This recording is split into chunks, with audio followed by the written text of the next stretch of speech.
जय श्री कृष्णा। राधे राधे। भगतजनों, आप सभी का हमारे YouTube चैनल राधे कृष्णा में हार्दिक स्वागत है। आज मैं आप सबके समक्ष माँ अन्नपूर्णा की व्रत कथा, व्रत की विधि और आरती प्रस्तुत कर रही हूँ। आप लोगों से एक रिक्वेस्ट है, यदि आपको यह सब पसंद आए, आपके लिए उपयोगी रहे, तो इस वीडियो को आप अवश्य ही लाइक करिए और कमेंट बॉक्स में माँ अन्नपूर्णा की जय लिखिएगा। संपूर्ण जगत शिव शक्ति स्वरूप है और उसमें शिव विश्वेश्वर हैं और शक्ति पार्वती हैं। सृष्टि काल में पार्वती को माया कहते हैं और पालन के समय वही अन्नपूर्णा नाम से विख्यात हैं और संहार काल के समय वही कालरात्रि हैं। सृष्टि काल में पालन करने वाली अन्नपूर्णा का व्रत अन्न, धन और संतान को देने वाला है। अतः अन्न, धन, ऐश्वर्य, आरोग्य एवं संतान की कामना करने वाली स्त्री पुरुषों को अन्नपूर्णा माता का यह व्रत विधि पूर्वक करना चाहिए। माँ अन्नपूर्णा का व्रत वर्ष में एक बार मार्गशीर्ष मास की कृष्ण पक्ष की पंचमी से प्रारंभ होता है। व्रत करने वाला स्नान आदि से निवृत्त होकर स्वच्छ वस्त्र धारण कर ले। तत्पश्चात पूजन की सामग्री रखकर रेशमी अथवा साधारण सूत का डोरा लेकर उसमें 17 गांठें लगाएं। लाल फूल, चंदन आदि से पूजन करके डोरे को अन्नपूर्णा के चित्र के निकट रखकर माँ भगवती की गंध अक्षत आदि से पूजा करें तथा 17 हरे धान के चावल लेकर भगवती अन्नपूर्णा की प्रार्थना करें और कहें, हे अन्न देने वाली माता अन्नपूर्णा, मुझे पशु, पुत्र, यश तथा लक्ष्मी दो तथा आयु, आरोग्य एवं ऐश्वर्य प्रदान करो। हे देवी, आपको नमस्कार है। इस प्रकार प्रार्थना करके पुरुष सीधे हाथ में तथा स्त्री अपने बाएं हाथ के मूल अर्थात कलाई में डोरे को धारण करके अत्यंत स्वस्थ चित्त से इस कथा को सुने। इस प्रकार 16 दिन तक उपवास रखकर डोरे की पूजा करके कथा सुननी चाहिए। यदि 16 दिन तक उपवास संभव न हो सके तो एक दिन का उपवास कर सकते हैं और यदि एक दिन का भी उपवास करने में असमर्थ हो तो केवल कथा कहकर प्रसाद ले लें। प्रतिदिन निराहार रहकर इस कथा को ही कह लें। यदि कोई सुनने वाला न मिले तो पीपल का पत्ता रखकर सुपारी, ग्वारपाठा वृक्ष, इसमें से ही किसी को सामने रखकर दीपक को साक्षी करके सूर्य, गाय, तुलसी या महादेव, इनमें किसी को भी यह कथा सुना दें। बिना इस कथा को सुनाए अपने मुंह में एक भी दाना न डालें। यदि मुख में कुछ पड़ जाए तो फिर एक दिन का उपवास रख लें। 16 दिन तक उपवास रखकर इस कथा को सुनने के पश्चात 17वें दिन अर्थात मार्गशीर्ष मास की शुक्ल पक्ष की षष्ठी को व्रत करने वाला सफेद वस्त्र धारण करके पूजा गृह में स्थित होकर धान की बाल का कल्प वृक्ष बनावे और उसके नीचे माँ भगवती अन्नपूर्णा की लाल मूर्ति रतन के सिंहासन पर स्थापित कर दे। उस मूर्ति के बाईं ओर अन्न से भरा हुआ एक पात्र तथा दाहिने हाथ दुर्वी अर्थात कलछुल रखे। धूप, दीप, नैवेद्य, सिंदूर, फल आदि भगवती अन्नपूर्णा माता को समर्पित करें। भगवती की प्रदक्षिणा करके साष्टांग उनको प्रणाम करें। अपने हाथ के डोरे को निकालकर भगवती के चरणों में रखकर उनसे प्रार्थना करें और कहें, हे माँ, संपूर्ण संपत्ति को प्रदान करने वाली, यह डोरा जिसे मैंने धारण किया था उसका व्यर्थ हो गया। हे माँ, इस डोरे को तुम अब ग्रहण करो। हे माँ, तुम तो तीनों लोकों का पालन करने वाली हो और मैं तुम्हारी दास हूँ। अतः हे माँ, तुम मुझे श्रेष्ठ वर प्रदान करो और मेरी रक्षा करो। उसके पश्चात अन्नपूर्णा माता की कथा को सुने, गुरु की प्रदक्षिणा करें। 17 पात्रों में बिना नमक का पकवान रखकर ब्राह्मणों को दान में दें। सुहागन स्त्रियों को भोजन कराएं। उसके पश्चात रात्रि में स्वयं भी बिना नमक का भोजन करें तथा माँ भगवती का गुणगान करें। पृथ्वी पर साष्टांग प्रणाम करके भगवती से प्रार्थना करें और फिर विसर्जन कर दें और कहें, हे माँ, हमारा पूरा परिवार आपका सेवक है। हे माँ, हमको तुम्हारे चरण कमल के अतिरिक्त और कोई सहारा नहीं है। हे माँ, हमारे अपराधों को आप क्षमा करो और मेरे परिवार पर नित्य आप कृपा दृष्टि रखो। कल्प वृक्ष बनाए गए धान के बालों का उपयोग बीज आदि के लिए करें अथवा स्वयं भोजन करें, पर दूसरों को कदापि न दें। आइए अब हम सब अन्नपूर्णा माता के व्रत की कथा को सुनते हैं। सब बोलिए माँ अन्नपूर्णा की जय। काशी के निवासी धनंजय की पत्नी का नाम सुलक्षणा था। सुलक्षणा को सभी सुख प्राप्त थे, केवल निर्धनता ही उसके दुख का एकमात्र कारण थी। यह दुख उसे हर समय सताता रहता था। एक दिन सुलक्षणा अपने पति से बोली, स्वामी, आप कुछ उद्यम करो तो काम बने। इस प्रकार कब तक काम चलेगा? सुलक्षणा की यह बात धनंजय के मन में बैठ गई और वह उसी दिन विश्वनाथ शंकर को प्रसन्न करने के लिए पूजा में बैठ गया और कहने लगा, हे देवादिदेव विश्वेश्वर, मुझे पूजा पाठ कुछ नहीं आता, केवल तुम्हारे भरोसे यहाँ बैठा हूँ। इतनी विनती करके धनंजय 2-3 दिन तक भूखा और प्यासा वहीं पर बैठा रहा। यह देखकर भगवान शंकर ने उसके कान में अन्नपूर्णा, अन्नपूर्णा, अन्नपूर्णा इस प्रकार 3 बार कहा। यह कौन क्या कह गया? इसी सोच में धनंजय अभी पड़ा था कि एकाएक मंदिर से आते ब्राह्मणों को देखकर वह पूछने लगा, पंडित जी, अन्नपूर्णा कौन है? तब ब्राह्मणों ने कहा कि तू अन्न छोड़कर बैठा है, सो तुझे अन्न की ही बात सूझती है। तू घर जा, घर जाकर अन्न ग्रहण कर ले। धनंजय फिर घर आ गया। स्त्री से उसने यह सारी बात कही। तब धनंजय की पत्नी सुलक्षणा उससे बोली, हे नाथ, आप चिंता मत करिए, स्वयं शंकर भगवान ने आपको यह मंत्र दिया है, वे स्वयं ही इसका खुलासा करेंगे। आप फिर जाकर उनकी आराधना करो। धनंजय फिर जैसे का तैसा पूजा पाठ में जाकर बैठ गया। रात्रि में शंकर जी ने आज्ञा दी कि तू पूर्व दिशा में चला जा। तब वह अन्नपूर्णा का नाम जपता जाता और रास्ते में फल खाता हुआ झरनों का पानी पीता जाता। इस प्रकार कितने ही दिनों तक यही चलता गया। वहां उसे चांदी सी चमकती हुई वन की शोभा देखने में आई, सुंदर सरोवर देखने में आया। उसके किनारे कितनी ही अप्सराएं झुंड बनाए बैठी थी। एक कथा कहती थी और बाकी सब माँ अन्नपूर्णा, माँ अन्नपूर्णा इस प्रकार बार बार कहती थी। अगहन मास की उजियाली रात्रि थी और आज से ही व्रत का आरंभ था। जिस शब्द की खोज करने के लिए धनंजय निकला था वह उसे वहां सुनने को मिला। धनंजय ने उनके पास जाकर उनसे पूछा, हे देवियों, आप यह क्या करती हो? तब उन सब ने कहा कि हम माता अन्नपूर्णा का व्रत करती हैं। इस पर धनंजय ने फिर से उनसे पूछा, इस व्रत को करने से क्या होता है? यह किसी ने किया भी है? इसे कब किया जाए? कैसा व्रत है और कैसी इसकी विधि है? मुझसे भी कहो। तब वे कहने लगी, इस व्रत को सब कोई कर सकते हैं।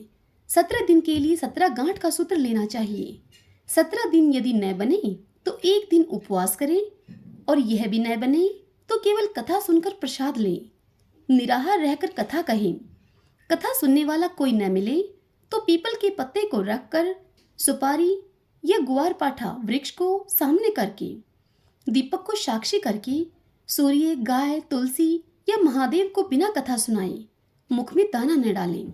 यदि भूल से भी कुछ पड़ जाए तो एक दिवस फिर उपवास करें। व्रत के दिन क्रोध न करें और झूठ भी न बोलें। धनंजय बोला, इस व्रत को करने से क्या होगा?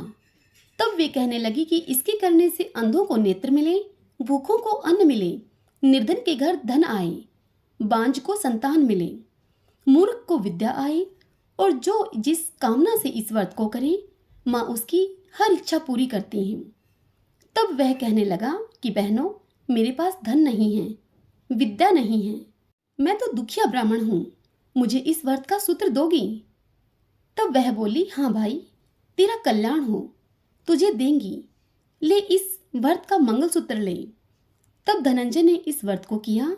जब धनंजय का व्रत पूरा हुआ तभी सरोवर में से 21 खंड की स्वर्ण सीढ़ी हीरा मोती जड़ी हुई प्रकट हुई। धनंजय जय अन्नपूर्णा कहता जाता था। इस प्रकार कितनी ही सीढ़ियां उतर गया तो धनंजय क्या देखता है कि करोड़ों सूर्यों के समान प्रकाशमान माँ अन्नपूर्णा का मंदिर है। उसके सामने स्वर्ण सिंहासन पर माता अन्नपूर्णा विराजमान है। सामने भिक्षा हेतु भगवान शंकर खड़े हैं। देवांगनाएं चंवर डुलाती हैं। कितनी ही हथियार बांधे पहरा देती हैं। धनंजय दौड़कर कहने लगा, माता, आप तो अंतर्यामिनी हो, मैं आपको अपनी दशा क्या बताऊं? तब माता बोली कि तूने मेरा व्रत किया है, जा तेरा संसार सत्कार करेगा। माता ने धनंजय की जीवा पर बीज मंत्र लिख दिया। अब तो उसके रोम रोम में विद्या प्रकट हो गई। इतने में ही क्या देखता है कि वह काशी विश्वनाथ के मंदिर में खड़ा है। माँ का वरदान लेकर धनंजय अब घर आया। सुलक्षणा से सब बात कही उसने। माता जी की कृपा से उसके घर में संपत्ति अब उमड़ने लगी। छोटा सा घर बहुत बड़ा गिना जाने लगा। जैसे शहद के छत्ते में मक्खियां जमा होती हैं, उसी प्रकार अनेक सगे संबंधी आकर बड़ाई करने लगे। कहने लगे, इतना धन और इतना बड़ा घर, सुंदर संतान नहीं तो इस कमाई का कौन भोग करेगा। सुलक्षणा के संतान नहीं है, इसलिए तुम दूसरा विवाह करो। अनिच्छा होते हुए भी धनंजय को दूसरा विवाह करना पड़ा और सती सुलक्षणा को सोत का दुख उठाना पड़ा। इस प्रकार दिन बीतते चले गए। फिर अघन मास आया। नए बंधन से बंधे पति को सुलक्षणा ने कहलवाया कि व्रत के प्रभाव से हम सुखी हुए हैं, इस कारण यह व्रत छोड़ना नहीं चाहिए।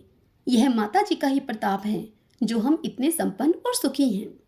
सुलक्षणा की इस बात को सुनकर धनंजय उसके यहाँ आया और व्रत में बैठ गया। नई बहू को इस व्रत की खबर नहीं थी। वह धनंजय के आने की राह देखती रही। दिन बीतते गए और व्रत पूर्ण होने में 3 दिवस बाकी थे कि नई बहू को खबर पड़ी। उसके मन में तो ईर्ष्या की ज्वाला दहक रही थी। सुलक्षणा के घर में वह आ पहुंची और झगड़ा मचा दिया। वह धनंजय को अपने साथ ले गई। नए घर में धनंजय को थोड़ी देर के लिए निद्रा ने आ दबाया। इसी समय नई बहू ने उसका व्रत का सूत्र तोड़कर आग में झोंक दिया। अब तो माता जी का कोप जाग गया। घर में अकस्मात आग लग गई। सब कुछ जलकर खाक हो गया। सुलक्षणा सब समझ गई कि यह क्यों हुआ है और फिर सुलक्षणा पति को फिर से अपने घर में ले आई। नई बहू रूठकर पिता के घर जा बैठी। संसार में 2 जीव थे, उनमें से एक ही रह गया। पति को परमेश्वर मानने वाली सुलक्षणा बोली, हे नाथ, आप घबराना नहीं। माता जी की कला अलौकिक है। पुत्र कुपुत्र हो जाता है पर माता कुमाता नहीं होती। अब आप श्रद्धा और भक्ति पूर्वक आराधना शुरू करो, वे जरूर हमारा कल्याण करेंगी। धनंजय फिर माता के पीछे पड़ गया। फिर वही सरोवर सीढ़ी प्रकट हुई। उसमें धनंजय अन्नपूर्णा माँ इस प्रकार कहता हुआ उतर चला। वहां जाकर माता जी के चरणों में रुदन करने लगा। माता जी प्रसन्न होकर उसे बोली, यह मेरी स्वर्ण की मूर्ति ले जा और इसकी पूजा करना, तो फिर सुखी हो जाएगा।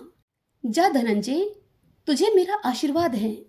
तेरी स्त्री सुलक्षणा ने श्रद्धा से मेरा व्रत किया है, उसे मैंने पुत्र दिया है। धनंजय ने आंखें खोली। वह खुद को काशी विश्वनाथ के मंदिर में खड़ा पाता है। वहां से फिर उसी प्रकार वह घर को आया। इधर सुलक्षणा के दिन चढ़े और महीने पूरे होते ही पुत्र का जन्म हुआ। गांव में आश्चर्य की लहर दौड़ गई। मानता आने लगी। इसी प्रकार गांव के निसंतान सेठ के पुत्र होने से उसने माता अन्नपूर्णा का सुंदर मंदिर बनवा दिया। उसने माताजी धूमधाम से पधारी, यज्ञ किया और धनंजय को मंदिर के आचार्य का पद दे दिया गया। जीविका के लिए मंदिर की दक्षिणा और रहने के लिए बड़ा सुंदर घर बनवा दिया। धनंजय स्त्री पुत्र के सहित वहां रहने लगा। माता जी की चढ़ोतरी में भरपूर आमंत्रित होने लगी। उधर नई वधू के पिता के घर डाका पड़ गया। डाकू सब लूट ले गए। वे भीख मांगकर अब पेट भरने लगे। लक्षणा ने जब यह सुना तो उन्हें वहां से बुलवा लिया, अलग झार में रख लिया और उनके अन्न वस्त्र का प्रबंध कर दिया। धनंजय, सुलक्षणा और उसका पुत्र माता जी की कृपा से आनंद से रहने लगे। माँ अन्नपूर्णा ने जैसे उनके भंडार भरे वैसे ही सबके भरे। जाकी जैसी भावना ताको वैसा सिद्ध। हंसा मोती चुगत है मुर्दा चौखट गिद्ध। सत्य भावना देव में सकल सिद्धि का मूल। बिना भाव भटकयो फिरे खेवई समय फिजूल। सब बोलिए अन्नपूर्णा माता की जय। जय अन्नपूर्णा माता, जय अन्नपूर्णा माता। ब्रह्मा सनातन देवी शुभ फल की दाता। जय अन्नपूर्णा माता। आरि कुल पदम विनाशिनी जय सेवक त्राता। जग जीवन जगदम्बा हरि हर गुण गाता। जय अन्नपूर्णा माता। सिंह को वाहन साजे कुंडल है साथा। देव वृंद जस गावत नृत्य करत ताथा। जय अन्नपूर्णा माता। सतयुग रूपशील अति सुंदर नाम सती कहलाता। हिमाचल घर जन्मी सखियन संग राता, जय अन्नपूर्णा माता। शुंभ निशुंभ विदारी हिमाचल स्थाता, शस्त्र भुजा तनु धरि के चक्र लियो हाथा, जय अन्नपूर्णा माता। सृष्टि रूप तू ही है जननी शिव संग रंग राता, नंदी भृंगी बिन लही है हाथन मद माता, जय अन्नपूर्णा माता। दीवन अर्ज करत तब चित को लाता, गावत दीदी ताली मन नहीं रंग राता, जय अन्नपूर्णा माता। जो कोई आरती तेरी प्रेम सहित गाता, सदा सुखी नित रहता सुख संपत्ति पाता, जय अन्नपूर्णा माता, जय अन्नपूर्णा